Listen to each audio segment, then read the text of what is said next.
तो अगर डॉक्टर वो एंड तक मुझे बताए ना, तो फिर मैं उसको डायरेक्ट कैसे पूछूंगी कि भाई बच्चे तो नहीं बंद करवा ली।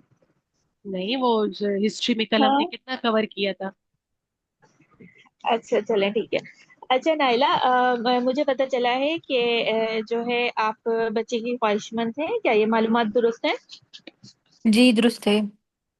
अच्छा नाइला, इससे पहले कि मैं आपसे मसले के बारे में बातचीत करूं, मैं आपसे एक ज़रूरी सवालात करना चाहूंगी ताकि मुझे आपके मसले को समझने में बेहतरीन मदद मिल सकेगी, और उसके बाद हम बाहिमी मशवरे से आपके लिए एक महफूज और बेहतरीन इलाज और हल तजवीज़ कर सकेंगे। उम्मीद है आप मेरे ठीक साथ है। ताउन करेंगी, ठीक है नाइला? जी सही है, ठीक है। अच्छा नाइला, मुझे बताएं कि आपकी और आपके शौहर की उम्र क्या है? मेरी उम्र 32 साल है और शोहर की उम्र जो है ना वो 40 साल है। अच्छा। नाइला, आपने मुझे बताया नहीं कि आप कितनी पढ़ी लिखी हैं। मैं बीए पास हूँ। अच्छा, ये मुझे बताएं कि जो है आपकी और आपके शौहर की पहली शादी है? जी पहली शादी है। अच्छा, शादी को कितना अरसा हो गया है? मैम कितना बोलूँ, 10 साल हो गए शादी को। नहीं 10 नहीं, कितने साल हो गए? 8 साल हो गए। 8 साल हो गए, 2 बच्चे हैं आपके, आखिरी बच्चे अच्छा, की उम्र। 8 साल शादी हुई। शौहर रिश्तेदार है आपके? नहीं, शौहर रिश्तेदार है आपके? खानदान से बाहर है। गैर है? जी। अच्छा, नाइला 8 साल आपकी शादी को हो गए हैं, तो आपके पहले बच्चे मौजूद हैं आपके पास? जी मौजूद है, 2 बच्चे हैं मेरे। अच्छा, दो बच्चे हैं। छोटे बच्चे की उम्र क्या है? 4 साल। अच्छा, अब मुझे बताएं कि आपको आखिरी मर्तबा माहवारी कब आई थी? ये मुझे अभी 5-10 दिन पहले आई है। अच्छा ठीक है। अच्छा नाइला, जैसे कि आपने मुझे बताया कि आपके दो बच्चे हैं, इन बच्चों के बारे में बताएंगी, नॉर्मल पैदा हुए थे या ऑपरेशन से पैदा हुए थे? पहला बच्चा तो नॉर्मल पैदा हुआ था, दूसरा ऑपरेशन से हुआ था। हेलो, आवाज आ रही है? हेलो। जी जी आवाज आ रही है। दूसरा वाला ऑपरेशन से हुआ था? दूसरा ऑपरेशन से अच्छा, हुआ था। एक नॉर्मल हुआ था, दूसरा ऑपरेशन से हुआ था। हाँ। अच्छा ठीक है। तो ये बच्चे जो खुद ब खुद हो गए थे आपके, या इसमें भी आपको इलाज करवाना पड़ा था? नहीं, खुद ब खुद हुए थे। खुद ब खुद हुए थे, तो अभी आप हमल के लिए कोशिशें कर रहे हैं, और आप और आपके शौहर? हाँ हम कोशिश तो बहुत कर रहे हैं लेकिन हो नहीं रहा। अच्छा, आपके शौहर आपके साथ रहते हैं? जी साथ रहते हैं। अच्छा नाइला, माजरत के साथ मुझे कुछ जरूरी जाती नौयत के सवाल भी आपसे करने पड़ेंगे, और आप इस बात का इत्मीनान रखें कि आपके साथ जो भी मालूमात हम शेयर करेंगे वो इस क्लिनिक तक रहेंगी, इस क्लिनिक से बाहर नहीं जाएंगी, ठीक है नाइला? जी ठीक है। अच्छा नाइला, मुझे बताएं कि आपसे शौहर, आपकी और शौहर की मुलाकात कितनी मरतबा होती है हफ्ते में? 2 से 3 मरतबा। ठीक है, 2 से 3 मरतबा होती है। इस दौरान कोई मसला तो नहीं होता? आप दोनों मुतमईन होते हैं? हाँ ऐसा कोई मसला नहीं है, सब सही है। अच्छा। जब पहले बच्चे नॉर्मल पैदा हुए हैं और आपकी जो है अज़वाजी ताल्लुकात भी ठीक हैं, तो बच्चा और आपको बच्चे की ख्वाहिश भी है, तो इससे पहले हम्म। आपने किसी डॉक्टर को दिखाया है कि आपके दोनों बच्चों की डिलीवरी के दौरान कोई ऐसा मसला हो गया हो कि जिसकी वजह से बच्चे ना हो रहे हो? कोई कॉम्प्लिकेशन तो नहीं हुई थी डिलीवरी के दौरान या डिलीवरी के बाद? नहीं कोई कॉम्प्लिकेशन नहीं हुई थी। कोई किसी किस्म का छोटा बड़ा ऑपरेशन हुआ हो? नहीं, कोई ऑपरेशन नहीं हुआ आपका? बस मेरा यही एक सीजर हुआ है और बाकी मेरे शोहर का कोई ऑपरेशन नहीं हुआ। आपका आपका अच्छा, आप आपने कोई अपनी। माने हमल के तरीके भी इस्तेमाल नहीं कर रही हैं? तो कोई भी नहीं कोई, आरजी या मुस्तकिल कोई तरीका हुआ हो आपके साथ? नहीं कोई तरीका नहीं करे। कर रही है, उसने बीटीएल करा दिया है ना, काउंसलिंग उसी की डॉक्टर चल ये रही तो बताए ना, अभी ये बताएंगी नहीं तो फिर मुझे तो कैसे पता मैम वो चलेगा? बीटीएल का पूछेंगी ना कि आपकी नसबंदी पूछ तो रही नहीं हूँ हुई ना, थी। नहीं। बीटीएस माने थोड़ी हमल पूछूंगी। यही है ना कि उसने कौन सा तरीका किया आरजी या है। मुस्तकिल पूछा तो है, आरजी या मुस्तकिल कोई सा तरीका हुआ है, और कोई छोटा बड़ा ऑपरेशन हुआ अच्छा, है? हुमेरा तो ये तो रिलैक्स। आपको बताएंगे अच्छा ना। रिलैक्स रिलैक्स, ठीक है। जी। सेम यही होता है, रूल पेयर भी सेम यही एक्सपेक्टेशंस करके तुम्हारे साथ बैठी होती है, ठीक है। ये ठीक है, पॉलिटिकली और डिप्लोमेटिकली अपनी चीजों को हैंडल सही करना है। होता है, अच्छा तो ठीक है। नाइला, आपका ऑपरेशन ठीक है। मैम नायला, ये फिर जो मैं आपकी इनको आप डायरेक्ट बता बता रही हैं। दूं कि मैं सीजर के दौरान ही मेरा BTL हुआ है? हाँ, और क्योंकि बहुत सारी औरतें बाद में भी करा देती हैं। मेरे पास एक यंग हाँ। पेशेंट 28 ईयर्स में उसने करा ली। मतलब बहुत सारे इश्यूज होते हैं, कुछ के अपने कंसर्न्स होते हैं। आप उनको हम्म। जितना समझाओ, लेकिन वो कहते नहीं, मुझे बस से कराना है, तो आप उसके विश को तो डिनाई नहीं कर सकते ना। ठीक है। अच्छा, तो तो बस इस मैं इनको डायरेक्ट अच्छा ये नायला, बता दूं चार कि साल पहले सीजर के आपका दौरान। ऑपरेशन हुआ था हाँ, तो। हाँ। हाँ, ऑपरेशन हुआ था अच्छा मेरा। नायला, क्या हम बात जारी रख सकते हैं? जी जी, आप पूछे। हेलो, आवाज आ रही है मेरी? जी आ रही आवाज, पूछो। अच्छा नायला, मुझे बताएं कि ये जो आपका बच्चे बंद करने का ऑपरेशन हुआ है, ये सीजर के दौरान हुआ है या छिले में हुआ था आपका सीजर के बाद? नहीं, सीजर के दौरान ही हुआ था। अच्छा। मैं हम्म। चाहती हूँ, सुनो अच्छा, मुझे हुमैरा। बताएंगे कि इस दौरान कोई मसला तो नहीं हुमैरा। हो गया था आपको, जैसे कोई इन्फेक्शन हो गया हो? हुमैरा। या हुमैरा। जी। हौले हौले, जी, सुन रही हूँ हौले डॉक्टर। हौले सुनो और मेरी बात सुनो। हेलो, आवाज आ रही है मेरी? ये जो आपका हेलो। क्वेश्चन है, आ रही है। जी। आपका ये जो क्वेश्चन है कि ऑपरेशन के दौरान हुआ या छिले में हुआ, इस तरह से नहीं पूछ रहे हैं आप। ठीक है। क्या आप मुझे बता सकती हैं आपकी नलबंदी का ऑपरेशन कब हुआ?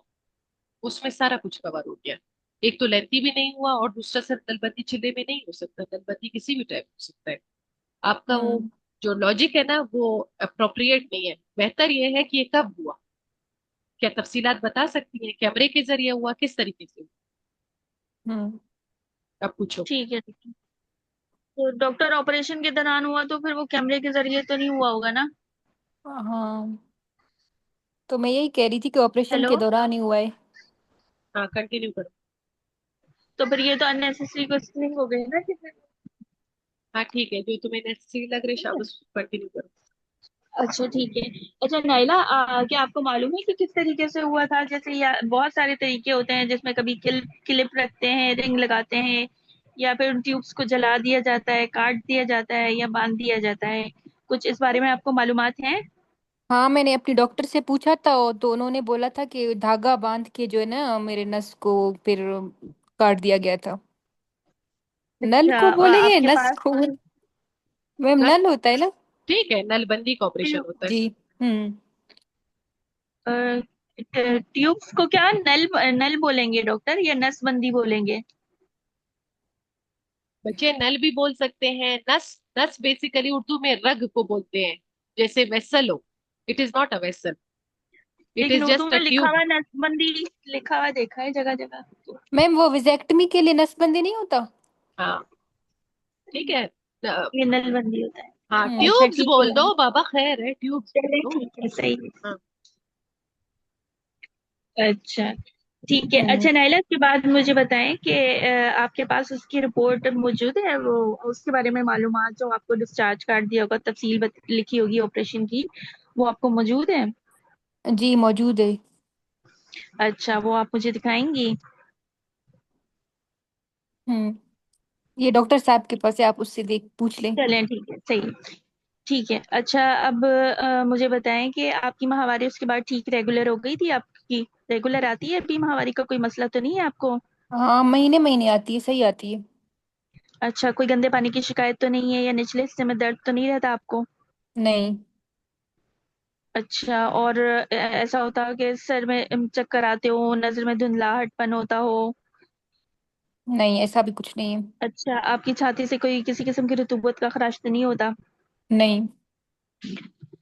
इससे पहले आपने कोई इलाज करवाना की कोशिश की है? कोई इलाज के लिए किसी डॉक्टर को दिखाया आपने? नहीं, बस मैं ये पहली बार आप ही के पास आई हूँ। कोशिश करती अच्छा। रही थी लेकिन बच्चा नहीं हो रहा था, तो फिर। अच्छा, कोई टेस्ट वगैरह करवाए आपने, जैसे जिनको एक्सरे, बड़ा बड़ा एक्सरे कहते हैं, जिनमें बच्चेदानी और ट्यूबों का एक्सरे होता है, एक किस्म की केमिकल डाई डाल के टेस्ट किया जाता है, वो करवाया है या अल्ट्रासाउंड करवाया है? नहीं, अभी तक ऐसा कोई टेस्ट नहीं करवाया। अच्छा, कोई टेस्ट नहीं हुए ना, खून के हम्म। टेस्ट हुए हैं? हाँ। ठीक है। चलें, अच्छा नाइला, परेशान नहीं हूँ आप। मुझे बताएं कि आपके खानदान में और किसी वालदा को या बहनों को जो है इनफर्टिलिटी का कोई मसला तो नहीं है?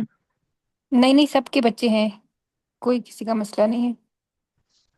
अच्छा ठीक है नाइला, आपको ब्लड प्रेशर शुगर वगैरह या ऐसा कोई मसला तो नहीं है? नहीं। इस ऑपरेशन के अलावा तो कोई और ऑपरेशन नहीं हुआ आपका?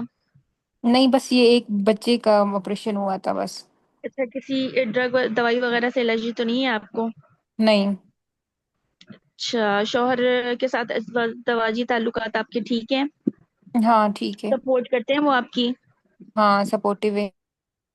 ठीक है नाइला। अच्छा, मैं नर्स की मौजूदगी में आपका कुछ मुआयना करूंगी और ज़रूरत पड़ी तो जो है मैं आपके पेट के निचले हिस्से का भी मुआयना करूंगी। उम्मीद है आप मेरे साथ हम्म। ताउन करेंगी। जहां भी आपको कोई मसला महसूस हो आप मुझे फौरन रोक सकती हैं, ठीक है नाइला? हाँ ठीक है। Madam, now I want to do her general physical examination, and I need finding in the general examination. Is there any positive finding in the appearance of the patient? Any disturbance in the vitals in the abdominal examination? And I would like to see either scar, stria, any mass or tenderness palpable. Again ask Ma'am, what?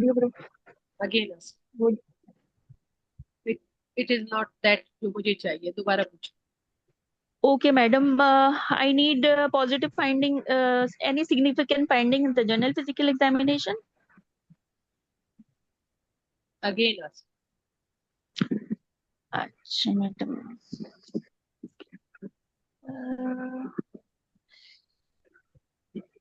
Madam क्या मांगू general physical में, सारा बताऊं? हम्म। इतने दिनों से हम क्या कर रहे हैं, जरा मुझे वो बताओ. क्लासेस में हम क्या कर रहे हैं? 2 months has been passed. Yes madam. अब बताओ. I need any positive finding in the general physical examination, in the appearance of the patient and her mental status, her vital sign, including the blood pressure, pulse, temperature, respiratory rate. I would like to see, is she anemic, dehydrated, or the edema, any presence of any edema? Still I am not satisfied. Madam, madam फिर आप आप ही anaemia बता। पूछते हो? आप anaemia पूछते हो? क्या पूछते हो? चलो, यहाँ से कोई अनम्यूट करे. नाइला तुम ही बताओ, तुम रोल प्लेयर हो. तुम बताओ how you will require general. Ma'am, first of all, I need the BMI, calculate the BMI of my patient and then her vital signs, BP, pulse, temperature, and the respiratory rate. After that, I will look for the signs of the hyperandrogenism like acne and hirsutism. I'll look on her thyroid and assess for thyroid swelling, goiter, and I will auscultate her chest. Then I will proceed toward the abdominal examinations. On inspection, I will look for any scar mark, any hernial orifices, and any other masses. And I will palpate for superficial. I'll superficially palpate for any tenderness and any mess. Then I'll proceed toward the vaginal examination. First of all, I will look for estrogenic distribution of the pubic hairs, any signs of the virilization, and and any bleeding and discharge. Then I'll do the perispeculum examination to assess the vulvovaginal health and cervical health, and I'll do the bimanual examination on which I will look for the uterine size, its mobility, any tenderness, and any fullness in the adnexas, and any other pelvic pathology. Very good. Size and And position of the uterus होता है, ठीक है. I will check the size and जी ma'am. Position of the uterus. Very good. So Humera, जी अब madam. आइंदा कभी नहीं बोलना कि provide me any positive findings. तरह नहीं है. पॉजिटिव आपने एक एक करके, और जो आपकी केस के साथ फोकस्ड और रेलेवेंट मैम होता है. हमेशा ऐसे ही करते थे, लेकिन शायद कल डिस्कशन हुआ था यही कि जो है आपने मांगनी है पॉजिटिव फाइंडिंग, ये नहीं बताना कि मैं ये करूंगी या मैं वो करूंगी। तो वरना हम रूटीन में तो ऐसे ही कर रहे थे, इसलिए मैंने थोड़ा सा मॉडिफाइड करने की कोशिश की थी, उसको रॉन्ग हो गया। हाँ नहीं, कल मैंने ऐसा कुछ भी नहीं बोला, ठीक है. जब मैं हमेशा कहती हूँ, जो जो पॉजिटिव फाइंडिंग तुम मांगोगी नहीं, एग्जामिनर इतना अच्छा नहीं है कि वो तुम्हें देगा. ठीक है. वो ठीक है यही तो मैडम। देखना चाहता है कि आप जनरली एक पेशेंट जो बैठा है उसके साथ आप कैसे देखोगे, कैसे रिएक्ट करोगे, कैसे बिहेव करोगे। अब यही रोल प्लेयर अगर तुम्हारे सामने है, वो उधर से जिद कर रही है, तुम्हें नहीं बता रही, तुम इधर से जिद कर रही हो, इस तरह नहीं होता। अगर वो एक जगह जिद कर रही है, आप गोल गोल घूम घूम के उसके आगे पीछे हो के उसकी मिन्नत समाजत करके अपनी बात निकलवाओगे। ठीक है? ठीक है डॉक्टर। शाबाश। तो ओके यहाँ, मैडम। नाउ सॉरी जी, बोलें। हाँ, अब इसकी फिजिकल एग्जामिनेशन फाइंडिंग्स जाहिर है ठीक ठाक सी पेशेंट है। सबसे पहले तो मैं इसकी हिस्ट्री पे आप लोगों को दोबारा से एक जनरलाइज्ड सा एक एनालिसिस देना चाहूंगी कि जो हुआ और जो मजीद होना चाहिए था और जो हुआ है उसकी रीजन क्या है, वो क्यों हमने किया। एक तो ये है कि जब हम पेशेंट की हिस्ट्री लेंगे, ये सीपीएसपी है, ये एमआरसीओजी नहीं है कि आपको क्लियर कट बताएगा कि पेशेंट जो है बीटीएल हो चुकी है और वो आई है, अब इसको काउंसिल करो। नेवर, ऐसा कभी भी नहीं होगा। या पेशेंट की प्रीवियस टीबी की हिस्ट्री है और अब वो आई, ऐसा कभी भी नहीं। it is you who is going to dig out the cause, who is going to diagnose and then manage the patient. ये सीपीएसपी का हार्ड एंड फास्ट रूल है, ये याद रखें। वहां पे कोई इस चीज के ऊपर कोई ऐसा नहीं है जो तुम्हें हेल्प आउट करे कि ये है क्या। वहाँ अच्छा, यहाँ से आपने स्टार्ट किया म्यूचुअल इंट्रोडक्शन, उसकी नेम, एज, एज का कितना बड़ा फैक्टर है सब फर्टिलिटी के ऊपर, ये सारी डिटेल्स पूछने के बाद जब आप उसके आते हो डिटेल्स पूछने पे, अब जैसे कि अच्छा आपने किसी किस्म का माने हमने इख्तियार तो नहीं किया, कि ऐसा तो नहीं हुआ कि आपने बच्चा लाने के लिए बहुत ज्यादा वक्फा इस्तेमाल किया हो, कोई ऐसा, वो आपके क्वेश्चंस बिल्कुल ठीक थे। लेकिन जो शुरू में था कि ऑपरेशन कहाँ हुआ, किस तरह हुआ, उसमें डेफिशिएंसी। ठीक है? वो जो डिटेल्स जब एक दफा पेशेंट ने तुम्हें बता दी कि हाँ मेरा बीटीएल हुआ है, अब देखो पेशेंट यंग एज 32 ईयर्स, आप उससे दोबारा से डिग आउट करना चाहते हो कि आपने ये क्यों कराया था बीटीएल। ठीक है?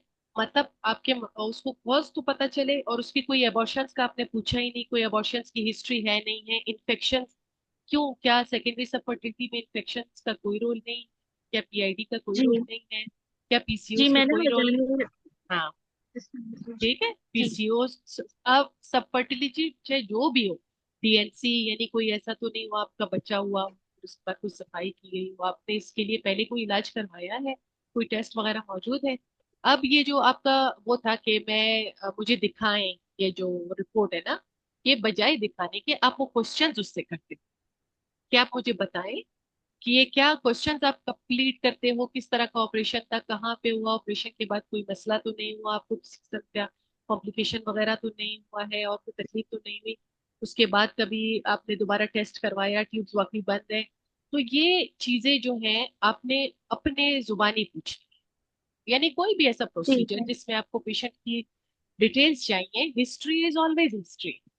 बेशक आपके पास रिटर्न इन्फॉर्मेशन जो भी आती है, बट वंस आप उस पेशेंट की जो उसकी अपनी कंप्लेन है उसको अच्छे से सुन लेते हो। ठीक है?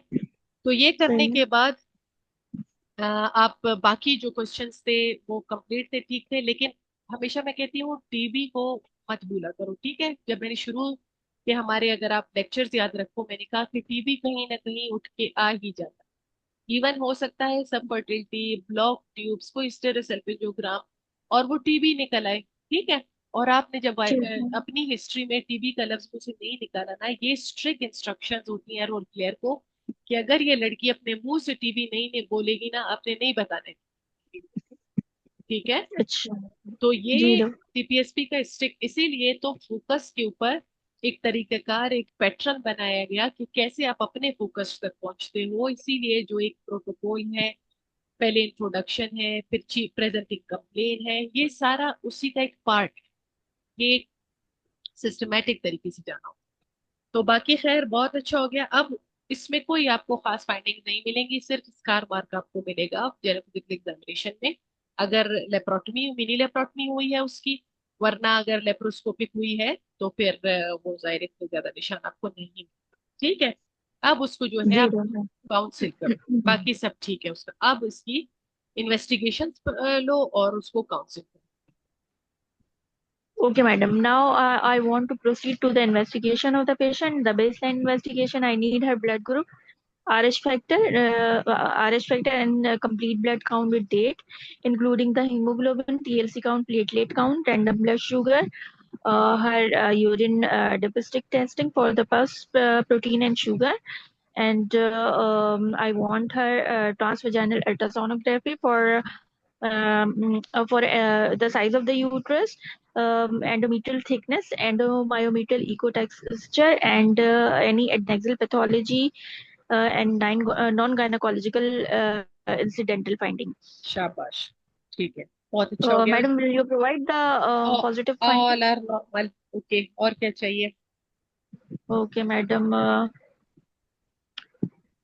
और तो कुछ नहीं चाहिए इसके क्यों? अंदर। इन्फेक्शन स्क्रीनिंग, हाँ, अच्छा, तुम इस if पेशेंट the को discharge is present. मैनेजमेंट में क्या ऑप्शन दोगी तुम इस पेशेंट को? जी मैडम, हार्मोनल प्रोफाइल। ठीक है, आई नीड हॉर्मोन्स उसके, हर। हाँ, ठीक है, हार्मोन आई होंगे नीड हर। बराबर तो तुम उसको बाद में आगे का मशवरा दोगी ना, अब हार्मोन ही बराबर नहीं हुए। ठीक है, I will. Okay madam, I will assess the ovarian reserve by checking her AMH and antifollicular count, and I need her serum FSH on the day 2, and 21 day progesterone, and ठीक, serum FSH LH ratio. अब भी missing Human thyroid, analysis. Thyroid and चाहिए, thyroid estradiol. की तो madam if the हिस्ट्रीन, madam thyroid की हर patient में मांगेंगे। कल मैंने क्या बताया कि ये लिस्ट पूरी मांगनी, ठीक है, अच्छा, ठीक है। पूरी मांगनी है। Thyroid profile and serum estrogen level, estradiol level. जैसे हमने एक बेस लाइन इन्वेस्टिगेशन बनाया है और वो हम हर हाल में मांगते हैं ना, इसी तरह हमने एक ये बेस लाइन इन्वेस्टिगेशन सब फर्टिलिटी की बना ली है, और वो हम हर हाल में सारे मांगे, सब ओके सुन लो मैडम। इस बात को। Ma'am, I also need her husband serum semen analysis. Very good, अब हुई ना बात, ऑल आर नो।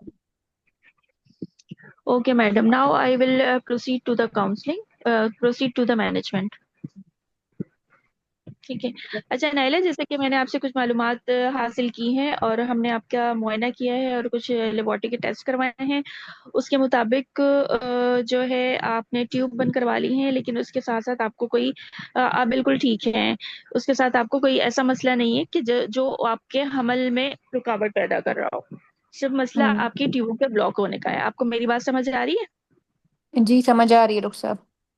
अच्छा नाइला, ऐसा होता है कि जब ट्यूब ब्लॉक हो जाती हैं तो इसमें एक तरह से एक नेचुरल कुदरती तौर पे भी हमल बन जाने हो सकता है वो, लेकिन बहुत कम उसमें होता है। वो तकरीबन एक से भी कम लोगों में होता है। ठीक है, यानी 200 में से एक बंदी को कुदरती तौर पर हमल हो सकता है। ठीक है। अब जैसा कि आप चाह रही हैं कि आपको बच्चे की ख्वाहिश है और आप चाह रही हैं कि आप ट्यूबों को दोबारा खुलवाएं, तो मैं आपको इसके हम्म। लिए तरीकेकार बताती हूँ। इससे पहले हम आपकी जो है आपकी मैनेजमेंट के लिए हम अपने माहिरीन डॉक्टर को इन्वॉल्व करेंगे, जिसमें गायनेकोलॉजिस्ट होंगे, फर्टिलिटी के डॉक्टर्स होंगे, और आपको साइकोलॉजिस्ट होंगे। ठीक है। फिर जो है मैं आपको, आप चाहती हैं कि मैं आपको इसके तरीकेकार बताऊं? अच्छा डॉक्टर साहब, आप मुझे ये बताएं कि अगर मैं दोबारा से अपने ये नलबंदी को खुलवाऊं तो कितने परसेंट चांसेस है कि मैं दोबारा से मतलब बच्चा कर जी सकती जी हूँ? नाइला, मैं उसी तरफ आ रही हूँ। आप चाहती हैं कि इन तरीकों के बारे में आपको डिटेल बताऊं? जी आप मुझे बताएं। हाँ ये अच्छा। तरीके बताएं मुझे। जी जी। एक तरीका ये होता है कि हम ट्यूब के जो है उसका थोड़ा सा टुकड़ा काट के ट्यूबों के जोड़ दिया जाता है। इसको माइक्रो सर्जिकल टेक्निक कहते हैं। ये कैमरे में पेट में एक छोटा सा सुराख करके कैमरे के जरिए भी की जाती है और एक बड़े ऑपरेशन के जरिए भी की जाती है, जिसको लेप्रोटमी कहते हैं। ठीक है। हम्म। अब इन दोनों में इसके आपका सक्सेस यानी इसके आपकी प्रेगनेंसी होने के चांसेस तकरीबन 70 से 80% तक होते हैं, लेकिन ये हर एक में नहीं होते। इसके लिए बहुत सारे फैक्टर का होना बहुत सारे अवामिल का होना जरूरी होता है, जिसमें हम्म। मरीजा की उम्र है। ये अच्छी बात है कि आपकी उम्र जो है 32 साल है, जो कि 35 साल से कम है।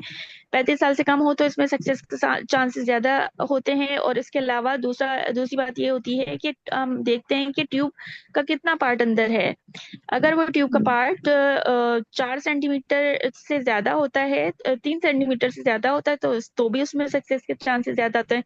और इसके साथ साथ अगर कोई आपको अंडेदानी और बच्चेदानी की कोई बीमारी नहीं है, तो उसमें भी इसके सक्सेस के चांसेस बढ़ जाते हैं। ठीक है। ये एक सर्जरी का तरीका इलाज है, इसमें ऑपरेशन किया जाता है, जिसमें ऑपरेशन के भी अपने कुछ इनहेरेंट कुदरती नुकसान होते हैं, जिसमें बेहोशी की कुछ कॉम्प्लिकेशन हो सकती हैं, और सर्जरी की अपनी कॉम्प्लिकेशन हो सकती हैं, जैसे ब्लीडिंग, इन्फेक्शन हो सकता है। ठीक है। और हम्म। जो है ये सारी कॉम्प्लिकेशन जो होती हैं लेप्रोस्कोपी के जरिए जो कैमरे डाल के की जाती है उसमें थोड़ी सी कम होती हैं। ठीक है।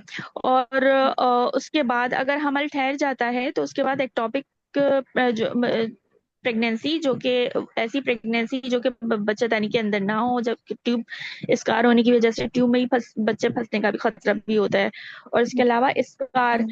स्कार बनने का भी खतरा होता है, यानी ट्यूब एक तरह से सिकुड़, ऑपरेशन के बाद भी सिकुड़ जा सकती है, स्कार टिश्यूज बन सकते हैं। आपको मेरी बात समझ आ रही है? हाँ, समझ आ रही है। अच्छा। और ऑपरेशन के बाद, क्योंकि एक छोटा ऑपरेशन है, तो इसके बाद आप रोजमर्रा के कामों को जल्दी कर सकेंगी। 1-2 हफ्ते में आप बिल्कुल ठीक महसूस करेंगी और अपनी रूटीन के काम कर सकती हैं बिल्कुल। आप चाहती हैं कि मैं आपको एक मुतबादिल तरीका भी बताऊं? जी, बताएं।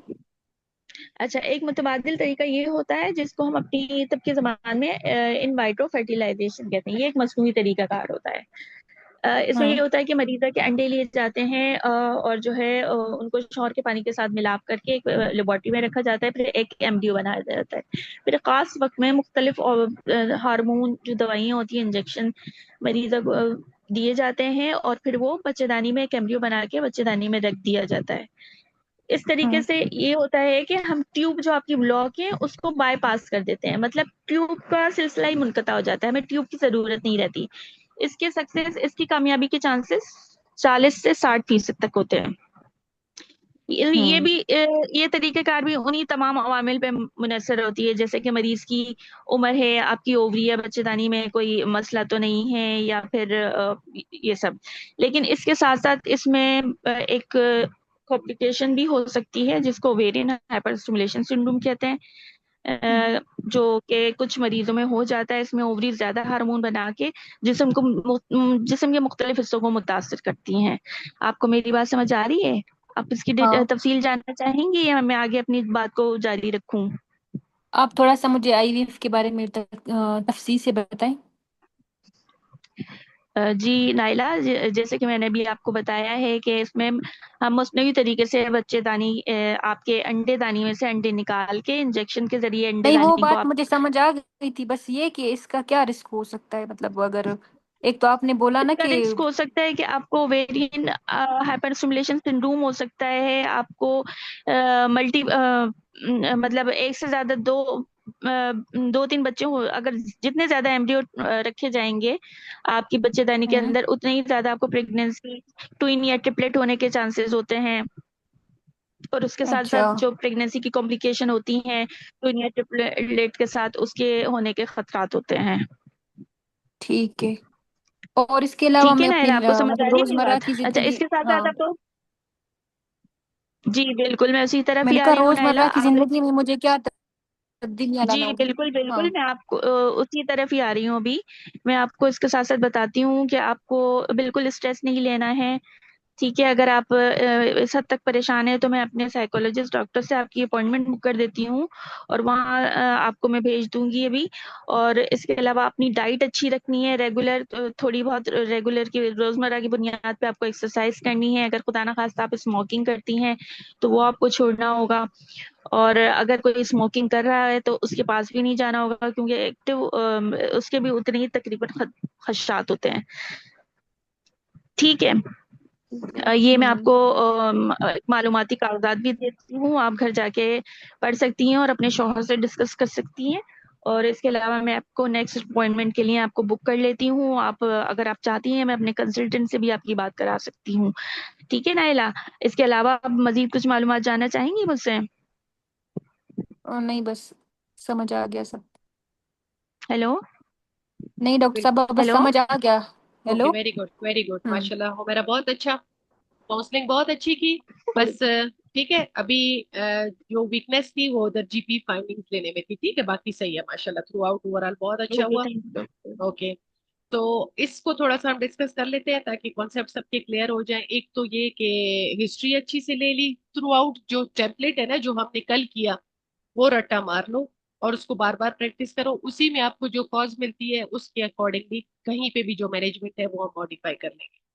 अच्छा, जो सेकेंडरी सब फर्टिलिटी होती है उसका मतलब ये होता है कि पेशेंट ने पहले जो है विद नेचुरल कंसेप्शन कोई भी बच्चा पैदा किया है, मतलब कंप्लीट टर्म तक पहुंची है और उसकी डिलीवरी हुई है, चाहे सिजेरियन से जो भी, बट विद नेचुरल कंसेप्शन हो चुकी है, हम उसको बोलते हैं सेकेंडरी सब। ठीक है, अगर मतलब एक पेशेंट जो कि है शुरू से ही उसका पहला बच्चा ही आईवीएफ से हो चुका है, तो हम इस पेशेंट को अभी भी प्राइमरी सब फर्टिलिटी ही कंसीडर करेंगे। ये चीजें आप अपने कॉन्सेप्ट्स में थोड़ा सा क्लियर करें। अब यहाँ पे किसी को अगर कोई चीज समझ नहीं। मैडम ये पॉइंट दोबारा बता हाँ, दें मैडम प्लीज। अच्छा, सेकेंडरी सब फर्टिलिटी वो पेशेंट है जिसका नेचुरल कंसेप्शन से लाइफ में कभी भी एक या दो बायोलॉजिकल बच्चे उसके अपने पैदा हुए हैं, तो ये है उसकी सेकेंडरी सब फर्टिलिटी, और अब उसको प्रेगनेंसी नहीं। पहले वो माँ बन चुकी है, अब माँ बनने की कुछ शराइत है। वो बच्चा उसका अपना बायोलॉजिकल हो, वो बच्चा नेचुरल कंसेप्शन से हुआ है, या जोर जोर उसने ओव्यूलेशन इंडक्शन लिए, बट ये जो आईवीएफ और ये ऐसे मेथड्स जो होते हैं ये इस्तेमाल नहीं किए, तो फिर हम ऐसे पेशेंट को सेकेंडरी सब फर्टिलिटी। समझ गए हो? सैरोगेसी कराई है किसी ने पहले, वो सैरोगेट मदर थी, ठीक है, और फिर उसको अब बच्चे नहीं हो रहे, अब वो तुम्हारे पास आई है। अब वो क्या थी, वो सैरोगेसी एक मेथड था, आईवीएफ था। वो ट्यूब्स के जरिए वो एक बाकायदा ट्यूब के जरिए इन विट्रो फर्टिलाइजेशन, किसी और का बच्चा किसी और के अंडे सिर्फ उसकी बच्चेदानी में रखे गए और वो माँ बनी थी, लेकिन अब उसको 6-7 साल हो गए हैं, अब उसको बच्चा नहीं हो रहा। ऐसी पेशेंट को आप प्राइमरी सब फर्टिलिटी कहोगे, सेकेंडरी सब फर्टिलिटी नहीं कहोगे। अब समझ आ रही है बात? डॉक्टर आ रही है। ठीक है, गुड। तो इसका मतलब सेकेंडरी सब फर्टिलिटी को जब डिफाइन करोगे तो ये दो बातें जरूर बता देना कि नेचुरल कंसेप्शन से उसके अपने जो बायोलॉजिकल, जो उसके अपने अंडे थे, अपने क्रोमोसोम्स थे, उसके जरिए वो कंसीव किया है नेचुरल कंसेप्शन में, तो वो है सेकेंडरी सब फर्टिलिटी की खातून, जिसको अभी जो है बच्चे नहीं। तो अब ये हम आए कॉजेज के ऊपर, हम आते हैं। ठीक है, सेकेंडरी सब फर्टिलिटी की कॉजेज ठीक है बिल्कुल। सेकेंड। क्या? म्यूट कर दो सब, ठीक है, मैं डिस्टर्ब हो जाती हूँ, मैं, मुझे लगता है मुझसे बात कर रहे हो। अच्छा, अब इसकी कॉजेज, कॉजेज जो है वही है जो प्राइमरी सब फर्टिलिटी की है, with addition of certain other. ठीक है, इसका मतलब जब आप सेकेंडरी सब फर्टिलिटी को रूल आउट कर रहे हो, तो वो सारे क्वेश्चन जो प्राइमरी सब फर्टिलिटी के हैं वो मन ओ मन आपने बोलने हैं, और अगर वो नहीं बोलोगे तो उस पे आपके मार्क्स मिलेंगे। पहली बात ये हो गई, क्योंकि PCOS is also the commonest cause of the secondary. ठीक है, commonest cause of the secondary subfertility में tubal factor is the second number. अब देखो, सारी कॉजेज जो प्राइमरी की थी वही अब भी यहाँ भी मौजूद है। बिल्कुल ही छोटा सा परसेंटेज, 7 to 10% ऐसी खवातीन सेकेंडरी सब फर्टिलिटी हैं जो जिनको बाद में एक्वायर्ड हुई कुछ चीजें, कुछ एबनॉर्मेलिटीज, जिनकी वजह से उनको सेकेंडरी सब फर्टिलिटी हुआ है। अब वो चीजें क्या हैं? कुछ ऐसी औरतें जो हाइपरप्रोलेक्टिनेमिया का बाद में शिकार हो जाती हैं, कुछ ऐसी औरतें जिनके थायराइड एनॉमलीज बाद में आ जाते हैं, पहले नहीं थे, कुछ ऐसी औरतें जिनको जो है कुछ सर्जिकल इश्यूज की वजह से, जैसे कि डीएनसी, एक्सेसिव क्यूरेटाइज की वजह से एशरमैन सिंड्रोम डेवलप हो जाता है। What is Asherman? It is an acquired anomaly, पहले से उसको नहीं थी, ये उसने एक्वायर की है। कुछ औरतें ऐसी जो इन्फेक्शंस और एडिशंस की वजह से सेकेंडरी, पहले एक बच्चा हो गया लेकिन अब बाद में जाके उसको इन्फेक्शन हुआ, बाद में उसको टीबी हुआ, बाद में उसको एंडोमेट्रियोसिस जो पहले कम था उसकी शिद्दत ज्यादा बढ़ गई, अंदर पेट में एडिशंस बन गए, पेरिटोनियल एडिशंस बन गए, यूट्रस के अपने अंदर एडिशंस बन गए, कोई बाद में उसकी सर्जरी हो गई, कोई फाइब्रॉइड निकाला, अंदर एडिशंस बन गए। ये सारी चीजें आपकी आ रही हैं सेकेंडरी सब। ठीक है, तो इसलिए आपके जो क्वेश्चंस थे वो सारे सिर्फ जब उसकी ऑप्स की हिस्ट्री ली तो अच्छे से उसको जब वो एक दफा बोल देती कि हाँ मेरे पहले बच्चे हैं, तो आप थोड़ा अलर्ट हो जाते हो। फिर उसकी अच्छी सी ऑप्स की हिस्ट्री लेनी है, बच्चों के दौरान कोई कॉम्प्लिकेशन, शिहान सिंड्रोम तो डेवलप नहीं किया उसने, पीपीएच में तो वो चली नहीं गई थी, कोई इशू उधर से तो नहीं हुआ उसको, बाद में डीएनसीज तो नहीं हुई है, कोई बाद में आपको नीचे से गंदा पानी तो नहीं पड़ा है, नलों में इन्फेक्शन तो नहीं हुआ है, डॉक्टरों ने ये तो नहीं कहा है कि आपको एसटीडीज हो गए हैं, जैसे कि शौहर के मिलने की वजह से आपको जरासीम मुंतकिल हो जाते हैं। क्या ऐसा कोई तो मसला नहीं बताया कि आपने अपने टेस्ट और अल्ट्रासाउंड वगैरह करवा लिए हैं? क्या इसके लिए आपने कोई पहले इलाज करवाया है, नहीं करवाया है? और ये जो तीसरी मेन कॉज थी ये था बीटीएल, कंट्रासेप्शन। खासकर प्रोजेस्टेरॉन वाले कंट्रासेप्शन की भी प्रोलॉन्ग हिस्ट्री होती है, वो देर से उनकी ओव्यूलेशन आती है, रेगुलेट होती है। और ये दूसरे जो टॉप पे है बीटीएल का कुछ। ठीक है, अब बीटीएल के ऊपर हम डिस्कस करते हैं। यहाँ तक सबको कॉन्सेप्ट क्लियर हो गया? कोई क्वेश्चन है ये तो गुड, कोई क्वेश्चन हो तो पूछ लेना। अच्छा, अब हम आते हैं बीटीएल के ऊपर। ठीक है, बीटीएल जो है अब to be oriented towards BTL, उससे आपने उसकी हिस्ट्री में अच्छे से क्वेश्चन पूछे, कहाँ पे हुआ, कैसे हुआ, किसने किया, पेट के जरिए से हुआ था, कैमरा डाल के हुआ था। ये हमारे काउंसलिंग के कुछ ऐसे हार्ड एंड फास्ट रूल्स है जो हमें याद रखने हैं। उसके बाद आपने ये सारी डिटेल्स के बाद में इसके कोई मसला नहीं हुआ, फिर जो है उसके बाद आपको बच्चा नहीं हुआ, उसके बाद आप आ जाते हो इसकी इन्वेस्टिगेशन। और वे इन्वेस्टिगेशन ओवरऑल आप पूरी करोगे जो कि सब फर्टिलिटी की थी, क्योंकि इस पेशेंट को आगे जो आप ऑप्शन देने वाले हो वो उसकी ओवरऑल हेल्थ पे डिपेंड करता है कि आप आईवीएफ उसको दे सकते हो कि नहीं। पेशेंट को देखो, वो उस कैटेगरी में एलिजिबल होती है तो ही हम उसको वो ऑप्शन दे सकते हैं। ठीक है, ये बात याद रखें। अब मेरे पास हजारों मैनेजमेंट ऑप्शंस होंगी, तो मैं वो सारे तो एक पेशेंट को नहीं बताऊंगी। जिसके लिए वो एलिजिबल है मैं उन्हीं में से दो तीन ऑप्शन को बताऊंगी और सिलेक्शन के लिए उसको ऑफर करूंगी पावर। तो आते हैं अब ट्यूबल लाइगेशन की काउंसलिंग वाली। जब हम काउंसिल करते हैं, देखो काउंसलिंग में दो तीन बातें जो ट्यूबल रिवर्सल सर्जरी से रिलेटेड है वो आप लोग जरूर याद रखना। एक आपकी पेशेंट की एज, ठीक है, ओवरऑल उसका जो मेडिकल स्टेटस, जनरल हेल्थ है वो, और उसका जो है प्रीवियस सक्सेस ऑफ प्रेगनेंसीज किस तरह से थी, कोई इन्फेक्शन कोमॉर्बिड इसमें है या नहीं, और टाइप ऑफ सर्जरी उसमें क्या नंबर।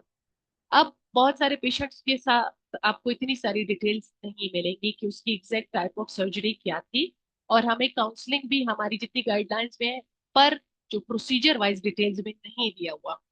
ओवरऑल हमें उठा के एक समराइज करके दिया हुआ है कि अगर एक पेशेंट की बीटीएल हो चुकी है तो हम उससे ये कहेंगे कि आपकी यंग एज में इसका जो परसेंटेज है वो वेरी करता है। अगर वो बड़ी एज की होगी तो वो कम हो जाएगा, यानी 50% तक चला जाएगा। अगर ये यंग एज की पेशेंट है जैसे कि ये वाली थी 32, तो इसकी जो सक्सेस रेट है वो 70 to 80% के बीच में है। अब वो आल्टर करती है, इसलिए आप उसको रेंज में बताते हैं कि इस हद तक इसका सक्सेस है।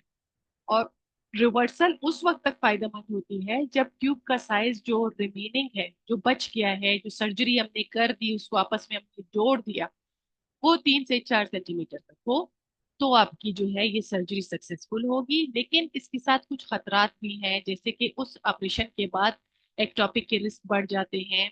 ऑपरेशन के अपने मसले मसाइल जैसे एनेस्थीसिया के मसले होते हैं, ब्लीडिंग का खतरा होता है, कोई हम ऑर्गन विजुअल डैमेज ना कर देंगे, खदशा तो उसके साथ रहते हैं। तो सक्सेस भी इस तरह वेरी करती है। फिर आप उसको बताते हो कि अगर आप ये नहीं करना चाहती तो एक और तरीका भी है जिसको हम आईवीएफ, क्या उसके बारे में आपको बताओ। ये है कि वो थोड़ा कॉस्टली है और उसमें आपको ये ऑपरेशन भी नहीं करवाना पड़ेगा, और आपको सिर्फ जो है आपके अंडे दानी से अंडे लेकर और आपके शौहर का जो वो है सीमन है वो मिलाकर जो है आपकी बच्चेदानी में जो है ये ट्रांसफर कर।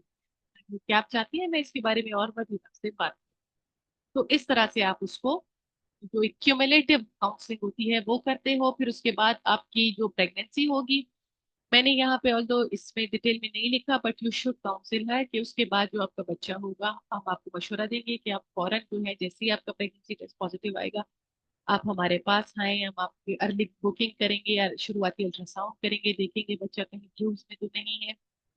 हम आपकी बेहतरीन मुआवनत और रहनुमाई के लिए तमाम डॉक्टरों की टीम मौजूद है। हम आपको वक्तन फवक्तन बुलाते जाएंगे, चेकअप कराते जाएंगे कि आपको किसी किस्म का मसला ना हो।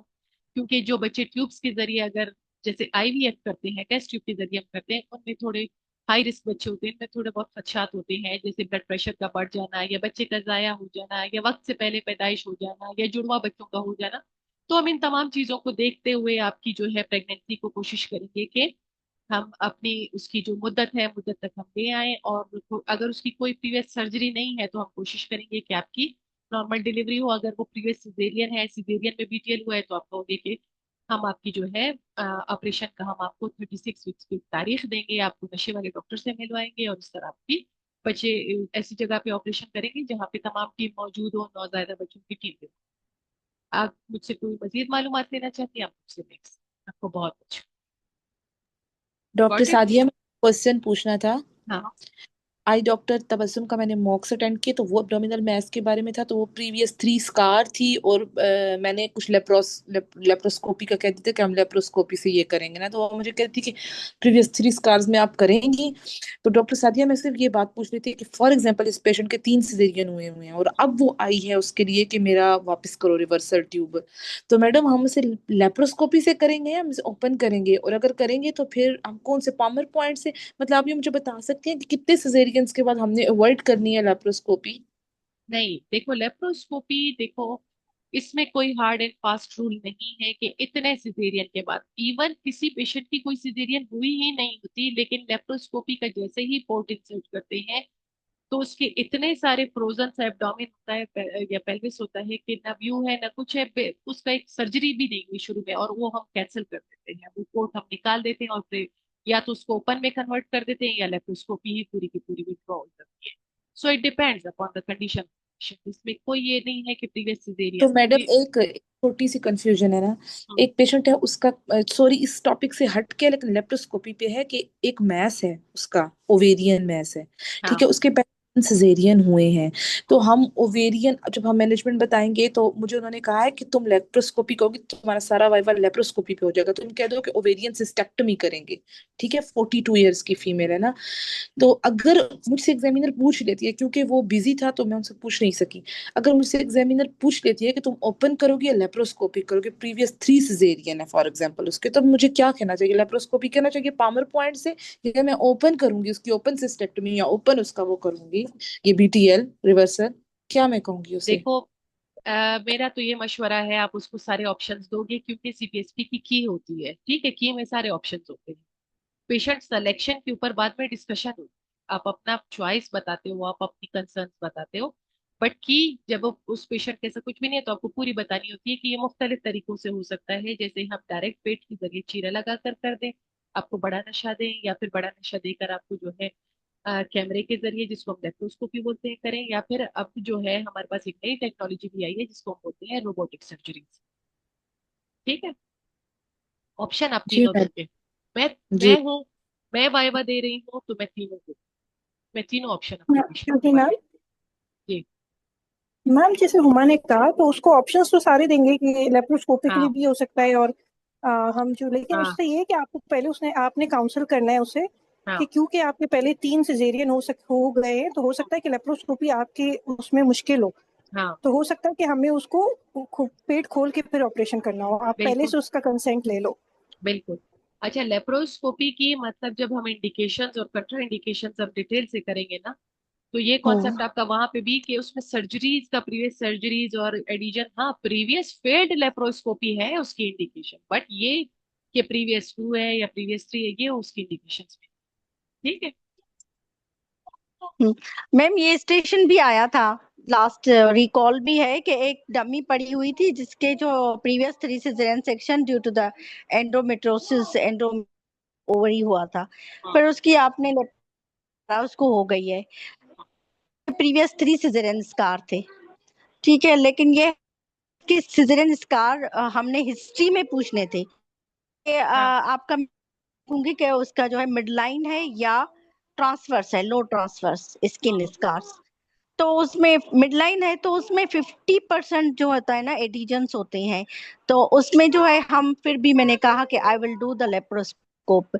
वो कहने यस। लगी क्यों? मैंने कहा I will use the Palmer's point हाँ। Because this mid line there are previous scars. हाँ। तो मतलब इस तरह से काफी लड़कियों ने यही बोला देखो, था। एंट्री टेक्निक, और वो जब हम इंशाल्लाह हाँ लेप्रोस्कोपी करेंगे तो आप अपने क्वेश्चंस कलेक्ट कर ले, हम दोबारा उसको बहुत अच्छे तरीके से करेंगे।